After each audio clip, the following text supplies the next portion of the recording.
Doctor Nishitha M, doctor Basil's homeo hospital, Pandikkad, Malappuram, Kozhikode, Nadakkavu. ഇതെൻ്റെ കൂടെയുള്ളത് ഞാൻ doctor Nitasha Muhammad, doctor Basil's homeopathy hospital, Pandikkad, Malappuram ജില്ല, കോഴിക്കോട്, നടക്കാവ്. അതുപോലെ ആളുകൾ ചോദിക്കാറുണ്ട്, ഇപ്പോൾ ഡോക്ടറെ പോകേണ്ട കാര്യം പറഞ്ഞപ്പോഴാണ് മാസ്റ്റുർബേഷനെ പറ്റിയിട്ട്. കാരണം ആളുകൾക്ക് എന്ന് വെച്ചാൽ മാസ്റ്റുർബേഷൻ ഒരു തെറ്റാണ് എന്നുള്ളത്. പക്ഷേ മാസ്റ്റുർബേഷൻ നമ്മുടെ ഒരു ബോഡിയുടെ നീഡ് ആയതുകൊണ്ട് ഇറ്റ്സ് ഓക്കെയാണ്. പക്ഷേ എങ്കിൽ പോലും അത് ഓവർ ആവുമ്പം കോസസ് മെനി തിങ്സ്. കാരണം ഈ മാസ്റ്റുർബേഷൻ ഓവർ ആവുമ്പോൾ നമുക്കൊരു ഉദാഹരണ പ്രശ്നങ്ങൾ വരാം. അതുപോലെ തന്നെ പെട്ടെന്നുള്ള പ്രിമച്ചർ ഇജാക്കുലേഷനൊക്കെ റീസൺ ആകാറുണ്ട്. അപ്പോൾ അതുകൊണ്ട് തന്നെ എന്താ വെച്ചാൽ മാസ്റ്റുർബേഷൻ ഒരിക്കലും ഒരു തെറ്റല്ല. പക്ഷേ അത് ഓവർ ആവാതിരിക്കാൻ വേണ്ടിയിട്ട് നിങ്ങൾ പ്രത്യേകം ശ്രദ്ധിക്കുക. അതും ഇതിൻ്റെ ഒരു ഫാക്റ്റും മിത്തുമാണ്. കാരണം എന്താ വെച്ചാൽ മാസ്റ്റുർബേഷൻ ചെയ്യാൻ പാടില്ല എന്നാണ് ആളുകൾ ചിന്തിക്കാറുള്ളത്. പക്ഷേ മാസ്റ്റുർബേഷൻ ഒരു ബോഡിയുടെ നീഡ് ആയതിനാൽ തന്നെ അത് ചെയ്യാവുന്നതാണ്. പക്ഷെ അത് ഓവറായിട്ട് ചെയ്യുമ്പോൾ ഇത്തരത്തിലുള്ള ഉദാഹരണ പ്രശ്നങ്ങൾ, പ്രത്യേകിച്ച് തന്നെ ശീഘ്രസ്ഖലനം എന്നുള്ളൊരു അവസ്ഥയൊക്കെ കൂടുതലായിട്ട് കാണാറുണ്ട്. മറ്റൊരു കാര്യം എന്താ വെച്ചാൽ ഇതുപോലെ ഈ മെയിൽസിൽ ഉണ്ടാവുന്ന വേറൊരു മിത്താണ് ഡോക്ടർ, ഈ ഉദാഹരണ പ്രശ്നം, അതുപോലെ തന്നെ പ്രിമച്ചർ ഇജാക്കുലേഷൻ, ശീഘ്രസ്ഖലനം എന്നിവയൊന്നും ട്രീറ്റ്മെന്റ് ഇല്ല, അല്ലെങ്കിൽ ഇത് പുറത്ത് പറയാൻ പാടില്ല എന്നുള്ളത്. നമ്മുടെ അതൊരു രോഗമല്ല, അതൊരു രോഗമല്ല, അല്ലെങ്കിൽ അത് അവരുടെ ഒരു മസ്കുലാരിറ്റി അല്ലെങ്കിൽ ഒരു മെയിൻ ഡൊമിനൻസിനെ ഇത് ഇല്ല എന്ന് പറയുന്നത് അവരിലൊരു സ്വാഭാവികമായിട്ടും അത് കുറഞ്ഞു എന്നുള്ളൊരു തരത്തിലുള്ള ഒരു ഫീലിങ്സ് ഉള്ളതുകൊണ്ട് ഇത് വെളിയിൽ പറയാത്തൊരവസ്ഥ. നമ്മുടെ ഒ പിയിൽ വന്നിരുന്ന ഒരു രസകരമായിട്ടുള്ള ഒരു കഥ ഞാൻ പറഞ്ഞുതരാം. നമ്മുടെ അടുത്ത് ഒ പിയിൽ വന്നിട്ടുണ്ടായിരുന്ന ഒരു പേഷ്യന്റ്, ആള് നമ്മുടെ ഏകദേശം ഹോസ്പിറ്റൽ നിൽക്കുന്നതിൻ്റെ ഒരു ലൊക്കാലിറ്റിയിലുള്ള ഒരു വ്യക്തിയായിരുന്നു. അപ്പോൾ എന്നോട് പറഞ്ഞു, ഡോക്ടറെ ഞാൻ ഈ ഒരു അസുഖത്തിന് വേണ്ടി ഞാൻ കുറേ കൊച്ചിയിലും അവിടെയൊക്കെ ഞാൻ ട്രീറ്റ്മെന്റ് പോയി. പക്ഷെ നമ്മുടെ നാട്ടിൽ ഈ ഒരു അസുഖത്തിന് വരിക എന്ന് പറഞ്ഞിട്ടുണ്ടെങ്കിൽ നമ്മുടെ മറ്റുള്ളവർ അറിയില്ലേ. കാരണം ഇങ്ങനെ ഒരു അസുഖം ഉണ്ട് പറഞ്ഞെങ്കിൽ എൻ്റെ ഒരു മെയിലിന്റെ ഒരു ഈഗോ, പൗരുഷത്തിന് ക്ഷതമേൽക്കുന്ന ഒരു സംഭവമല്ലേ. അപ്പൊ അതുകൊണ്ട് തന്നെ എന്താ വെച്ചാൽ ഞാൻ ആ നാട്ടിലെ ഹോസ്പിറ്റലിലേക്ക് വരില്ല.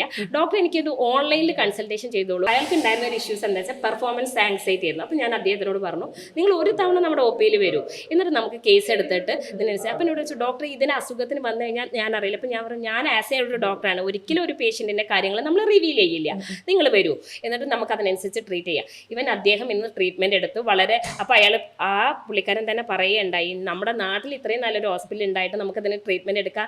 കാരണം അറിവില്ലാത്തത് കൊണ്ടാണ് ഡോക്ടറെ ഞങ്ങൾ വരാതിരുന്നത്. കാരണം ഇതിന് ട്രീറ്റ്മെന്റ് എടുക്കുക എന്ന് പറഞ്ഞാൽ മോശമായിട്ടുള്ളൊരു സംഭവമായിട്ടാണ് ഫീൽ ചെയ്തിരുന്നത്. ഇന്നിപ്പോൾ ആ പുള്ളിക്കാരൻ വളരെ ഹാപ്പി മുന്നോട്ട് പോകുന്നുണ്ട്. പലപ്പോഴും ഈ അറിവില്ലായ്മ ഒരു പ്രശ്നമാണ്. കാരണം എന്താ വെച്ചാൽ ഈ വേറൊരു പ്രശ്നം, ഈ ഉദാഹരണ പ്രശ്നങ്ങൾ നമ്മുടെ BP, അതുപോലെ തന്നെ പ്രമേഹം, പ്രഷർ, ലൈഫ് സ്റ്റൈൽ ഡിസീസുകളൊക്കെ മൂലം ഉണ്ടാവാറുണ്ട്. നമുക്ക് ഇത്തരത്തിലുള്ള ട്രീറ്റ്മെന്റ് ഉണ്ട് എന്നുള്ളത് ആളുകൾക്ക് അറിയില്ല എന്നുള്ളത് മറ്റൊരു സത്യമാണ്. അതുപോലെ തന്നെ ട്രീറ്റ്മെന്റ് ഉണ്ട്. ഈ പ്രിമച്ചർ ഇജാക്കുലേഷൻ, അതുപോലെ ശീഘ്രസ്ഖലനം, അതിൽ ഏറ്റവും ഇമ്പോർട്ടൻ്റ് ആയിട്ടുള്ളതാണ് പെർഫോമൻസ് ആങ്സൈറ്റി. കാരണം എന്താ വെച്ചാൽ അവരിൽ മുന്നേ എന്തെങ്കിലും ഒരു ഇഷ്യൂസോ അല്ലെങ്കിൽ കല്യാണത്തിന് മുന്നേ പലപ്പോഴും എന്താ വെച്ചാൽ 1-2 സെക്ഷൽ കോയിഷൻസ് ഉണ്ടായിരിക്കാം, അല്ലെങ്കിൽ അവർ വേറെ എവിടെയെങ്കിലും സെക്ഷൽ കോണ്ടാക്ട്സ് ഒക്കെ ഉണ്ടാവുന്ന സമയത്ത് ഇത്തരത്തിൽ ഉണ്ടായി കാണാം. അപ്പോൾ കല്യാണം കഴിഞ്ഞു കഴിഞ്ഞാലും അവരുടെ മനസ്സിൽ എന്താ വെച്ചാൽ ഈ ഒരു പഴയ ഈ ഇമ്പാക്ട് ഉണ്ടായിരിക്കും.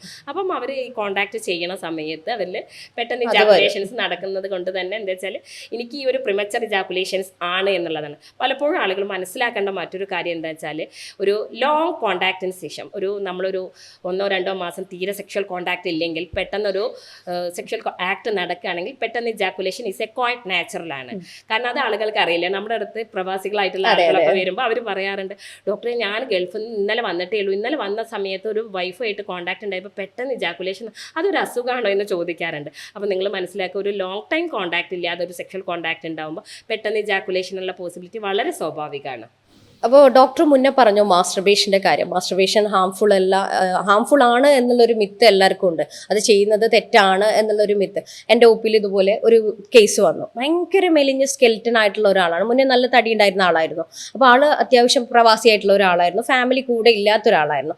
അപ്പോൾ എന്തായാലും ഒബ്വിയസ്ലി ഒരു പ്രവാസികൾ മെയിനായിട്ട് ഡിപ്പെൻഡ് ചെയ്യുക മാസ്റ്റർബേഷനെ തന്നെ ആയിരിക്കും. ഫാമിലി കൂടെ ഇല്ലെങ്കിൽ എന്തായാലും അവർ ഡിപ്പെൻഡ് ചെയ്യുന്നത് അത് ഡെയിലി ബേസിസ് എന്നുള്ള രീതിയിൽ ആൾക്കുണ്ടായിരുന്നു. മാസ്റ്റർബേഷൻ എന്നുള്ള ഒരു സംഭവം ഉണ്ടായിരുന്നു. അപ്പോൾ ആൾ ഭയങ്കരമായിട്ട് ക്ഷീണിച്ചു വന്നു. അപ്പോൾ ആൾക്ക് ഭയങ്കര ടെൻഷനായി, എൻ്റെ ഈ മാസ്റ്റർബേഷൻ കാരണം കൊണ്ടാണോ ഞാനിങ്ങനെ ക്ഷീണിച്ചു പോയത്. പൊതുവേ ആളുകളുടെ ഒരു ധാരണ ഉണ്ട്, ഈ മാസ്റ്റർബേറ്റ് ചെയ്യുന്ന സമയത്ത് ഈ പുറത്തേക്ക് വരുന്ന സെമൻ എന്ന് പറയുന്നത് അവരുടെ ബോഡിയിൽ നിന്നുള്ള പ്രോട്ടീൻ ഔട്ടായി പോവുകയാണ് എന്നുള്ളതാണ്. അപ്പോൾ ഈ മസിൽസ് ഒക്കെ ശോഷിച്ചു പോകുന്നതൊക്കെ ഈ ഒരു സെമൻ ഇജാക്കുലേഷൻ ഇങ്ങനെ കണ്ടിന്യൂസ് ആയിട്ട് ഇജാക്കുലേഷൻ വരുന്നതിൻ്റെ ഭാഗമായിട്ടാണ് അവർ ഈ ക്ഷയിച്ചു പോകുന്നത് എന്നുള്ളൊരു ചിന്ത അവർക്കുണ്ട്. അതുപോലെ തന്നെ എന്തെങ്കിലും ഒരു ഉദാഹരണ പ്രശ്നമോ അല്ലെങ്കിൽ പെട്ടെന്നുള്ള സ്ഖലനമൊക്കെ വരുമ്പോഴൊക്കെ അവർ ഈ മാസ്റ്റർബേഷൻ കാരണം കൊണ്ടാണ് ഈ ഒരു ലൈംഗിക ശേഷിക്കുറവ് എനിക്ക് ഉണ്ടായത് എന്നുള്ളതിലേക്ക് അവർ എത്തിപ്പെടുന്നുണ്ട്.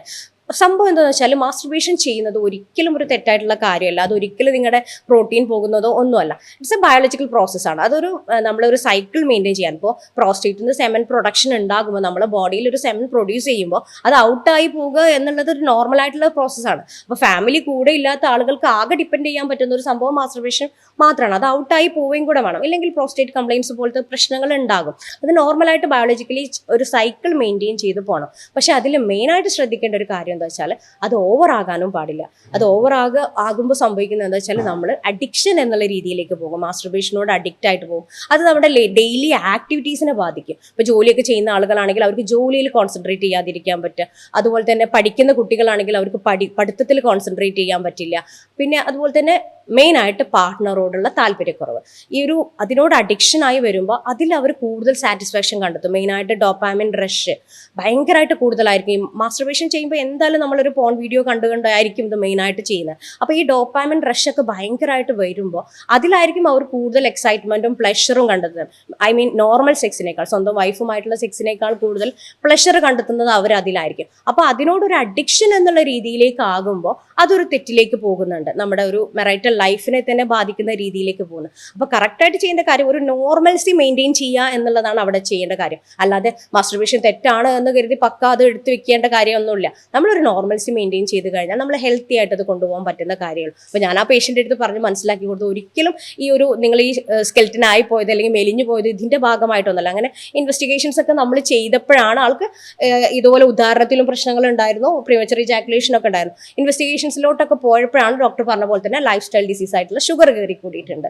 അപ്പോൾ അതിന്റെ ഭാഗമായിട്ടാണ് ആൾക്ക് ഈ ഒരു ശരീരം മെലിഞ്ഞു പോയിട്ടുള്ള ഒരു അവസ്ഥ ഉണ്ടായിട്ടുള്ളത്. അപ്പോൾ ഇത് മെയിനായിട്ട് നിങ്ങൾ ശ്രദ്ധിക്കുക, ഒരു നോർമൽസിയിൽ എപ്പോഴും കീപ്പ് ചെയ്യുക.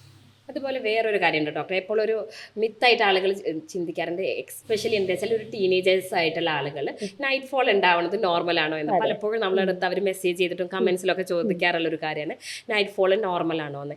ഈവൻ ഒരു ടീനേജ് ഒക്കെ ആയിട്ടുള്ള ആ കുട്ടികളിലാണെങ്കിൽ അത് ക്വൈറ്റ് നോർമലാണ്. കാരണം നമ്മുടെ ഒരു ബോഡിയുടെ ഒരു മെക്കാനിസം എന്നുള്ള രീതിയിലാണ് നൈറ്റ് ഫോൾ എന്ന് വരുന്നത്. അപ്പൊ ഈ ആളുകൾക്ക് എന്താ വെച്ചാൽ ആ ഒരു ഏജിൽ നൈറ്റ് ഫോൾ ഒരു അസുഖമാണ്. ഡോക്ടറെ പലപ്പോഴും കൺസൾട്ടേഷൻ വരുമ്പോൾ നൈറ്റ് ഫോൾ ഉണ്ടാവാറുണ്ട്. ഈവൻ മാരീഡ് അല്ലാത്ത വ്യക്തികളാവുമ്പോഴും അല്ലെങ്കിൽ ലോങ് ടൈം ഒരു സെക്ഷൽ ഗ്യാപ്പ് ഒക്കെ വരുന്ന വ്യക്തികൾ ഇറ്റ്സ് ക്വൈറ്റ് നോർമലാണ്. കാരണം അതൊരു അസുഖം എന്നുള്ള രീതിയിലല്ല ഇത്തരത്തിലുണ്ടാവുന്നത് പറയുന്നത്. അത് പലപ്പോഴും നോർമലാണ് എന്നുള്ളത് കമന്റിലൊക്കെ എപ്പോഴും ചോദിക്കുന്നത് കൊണ്ട് ഞങ്ങളൊന്ന് ഡിസ്കസ് ചെയ്തു തന്നെയുള്ളൂ. മറ്റൊരു കാര്യം എന്താ വെച്ചാൽ നമ്മളിപ്പോൾ ഫിസിക്കലി ഉള്ള അസുഖങ്ങളൊക്കെ പറഞ്ഞു ഇത്തരത്തിലുണ്ടെന്ന്. മറ്റൊരു ഏറ്റവും ഇമ്പോർട്ടൻ്റ് ആയിട്ടുള്ള ഇമോഷണൽ ബോണ്ടിങ്. പാർട്ട്നേഴ്സ് തമ്മിലുള്ള emotional bonding is quite important ആണ്. കാരണം ഈ ഫാമിലി മെമ്പേഴ്സിൽ ഞാൻ ആദ്യം പറയേണ്ട സ്ത്രീ എന്ന് പറയുന്നത് ഇമോഷണലി ബോണ്ടഡ് ആണ്, മാൻ ഈസ് എ ഫിസിക്കൽ ആണ് കൂടുതൽ. പക്ഷെ സ്ത്രീകളെ സംബന്ധിച്ച് ഇമോഷണൽ ബോണ്ടിങ് ആണ് എപ്പോഴും ആവശ്യമുള്ളത് അവർക്ക്. അപ്പോൾ ഇമോഷണൽ ബോണ്ടിങ് ഉണ്ടെങ്കിൽ തന്നെ അവർക്ക് എന്താ വെച്ചാൽ സെക്ഷലി അവരോട് ആക്ടിവേറ്റ് ആവുള്ളൂ. അത് തന്നെ എന്താ വെച്ചാൽ ഈ മെനോപോസ് കഴിഞ്ഞു കഴിഞ്ഞാൽ സെക്ഷൽ ലൈഫ് എൻഡ് ചെയ്തു എന്നുള്ളതാണ് സ്ത്രീകളുടെ ഒരു പ്രധാന ഇത്. സ്ത്രീകൾ പലപ്പോഴും പറയാറുണ്ട്, ഡോക്ടറെ എന്താ വെച്ചാൽ ഇപ്പൊ ഞാനൊരു വല്യമ്മയായി അല്ലെങ്കിൽ സ്ത്രീത്വം അവസാനിച്ചു, എനിക്ക് മെൻസസ് ആയി, ഞാൻ വയസ്സത്തിയായില്ലേ, അപ്പൊ എനിക്ക് എന്താ വെച്ചാൽ സെക്സ് എന്നുള്ളത് അതെ ഇനി എന്ത് സെക്സ്. ഹസ്ബൻഡ് ചിലപ്പോൾ പറയാറുണ്ട്, ഡോക്ടർ ഭയങ്കര ഡ്രൈനസ് ഒക്കെ ആയതിനാൽ തന്നെ കോൺടാക്ട് ചെയ്യാൻ ഭയങ്കര പെയിൻ എന്നാണ് പാർട്ട്ണർ പറയണത്. അപ്പോൾ അതുകൊണ്ട് തന്നെ സെക്ഷൽ ലൈഫ് ബുദ്ധിമുട്ടാണ് എന്നുള്ളത്. ഇതിൽ ഏറ്റവും ഇമ്പോർട്ടൻ്റ് ആയിട്ടുള്ളത് എന്താ വെച്ചാൽ ഫീമെയിൽസിൽ മെനോപോസ് ആയിക്കഴിഞ്ഞാൽ സെക്ഷൽ ആക്ടിവിറ്റീസ് ഒരിക്കലും അവസാനിക്കുന്നില്ല എന്നുള്ളതാണ്. അവരിൽ ഹോർമോണൽ ഇംബാലൻസിൻ്റെ ഭാഗമായിട്ട് ഡ്രൈനസ് ഒക്കെ വരാനുള്ള ചാൻസ് കൂടുതലാണ്. അപ്പോൾ അവരെ നന്നായിട്ട് പ്രോപ്പർലി അണ്ടർസ്റ്റാൻഡ് ചെയ്യുക. അപ്പോൾ അതിനനുസരിച്ചുള്ള ട്രീറ്റ്മെൻറ്റ് ഒക്കെ എടുത്തു കഴിഞ്ഞാൽ ഈ പെയിൻ എന്നുള്ളൊരു ബുദ്ധിമുട്ടുകളൊക്കെ നമുക്ക് കുറയ്ക്കാൻ പറ്റും. അതുപോലെ തന്നെ പ്രോപ്പർലി അവരെ മാനസികമായിട്ട് സപ്പോർട്ട് ചെയ്യുക എന്നുള്ളത് ഈ മെനോപോസൽ സമയത്ത് സ്ത്രീകളെ സംബന്ധിച്ച് ഒരുപാട് ഇമോഷണൽ ഡിസ്റ്റർബൻസ് ഉണ്ടാവും. അപ്പോൾ ഹസ്ബൻഡ് മാത്രമല്ല ഫാമിലി മെമ്പേഴ്സും കൂടെ ഒരു നല്ല കൂട്ടായിട്ട് നിന്ന് കഴിഞ്ഞാൽ അവരെ ഈ ഒരു ഇഷ്യൂസൊക്കെ വളരെ വേഗം ക്ലിയർ ചെയ്യാൻ പറ്റും. അതുപോലെ തന്നെ ഡോക്ടർ പറഞ്ഞ പോലെ തന്നെ ഈ മെനോപോസ് എന്ന് പറയുന്ന സമയത്ത് നമുക്ക് ഒരുപാട് സെക്ഷലി ഒരുപാട് ഡിസ്കംഫർട്ട് വരുന്നൊരു സമയമാണ്. മെയിനായിട്ട് അത് ഈസ്ട്രജന്റെ വിഡ്രോവൽ വരുന്ന ഒരു കാരണം കൊണ്ടാണ്. നമ്മുടെ സ്ത്രീകളുടെ ഹോർമോൺ ആയിട്ടുള്ള ഈസ്ട്രജൻ നമ്മുടെ ശരീരത്തിൽ നിന്ന് വിഡ്രോ ചെയ്യുന്നതിന്റെ ഭാഗമായിട്ടാണ് ഈ ഒരു ലിബിഡോയിൽ താല്പര്യക്കുറവ്, അതുപോലെ തന്നെ വെച്ചാൽ ഡ്രൈനെസ്, ഹോട്ട് ഫ്ലഷസ്, ശരീരത്തിന് ഭയങ്കരമായിട്ടുള്ള ചൂട് എന്നൊക്കെ നമ്മൾ പറയുന്നതൊക്കെ ഈ ഒരു ഈസ്ട്രജൻ മാറുന്നതിന്റെ ഭാഗമായിട്ടാണ്. പക്ഷെ പല സ്ത്രീകൾക്കും അത് മനസ്സിലാക്കാൻ പറ്റുന്നില്ല.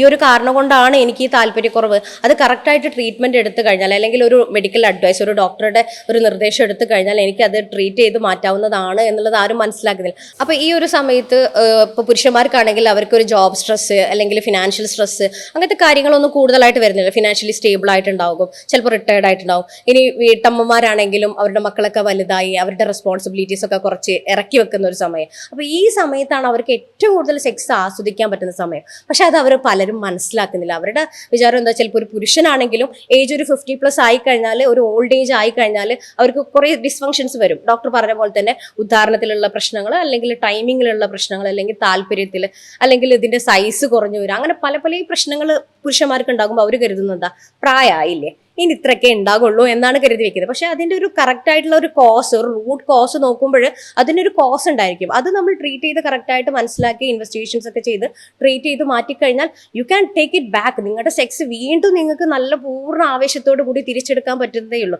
പക്ഷെ പലരും അത് മനസ്സിലാക്കുന്നില്ല. സെയിം അവസ്ഥ തന്നെയാണ് സ്ത്രീകളിലും വരുന്നത്. അവർക്കൊരു മെൻസസ് നിന്ന് കഴിഞ്ഞാൽ ഇത് മെൻസസ് മെനപ്പോസ് ആയതിന്റെ ഭാഗമായിട്ടാണ് അവരുടെ ശരീരത്തിൽ ഈ മാറ്റങ്ങൾ എന്നുള്ളത് പല സ്ത്രീകൾക്കും മനസ്സിലാക്കാൻ പറ്റുന്നില്ല. അപ്പോൾ കറക്റ്റായിട്ടുള്ള ഒരു ട്രീറ്റ്മെന്റ് അല്ലെങ്കിൽ കൗൺസിലിംഗ്, തെറാപ്പി, സപ്ലിമെന്റ്സ് ഒക്കെ എടുത്തു കഴിഞ്ഞാൽ പൂർണ്ണമായിട്ടും മാറ്റിയെടുക്കാൻ പറ്റുന്ന ഒരു സംഭവമേ ഉള്ളൂ. അവർക്ക് സെക്സ് നല്ല രീതിയിൽ എൻജോയ് ചെയ്യാനും പറ്റുന്നതേ ഉള്ളൂ.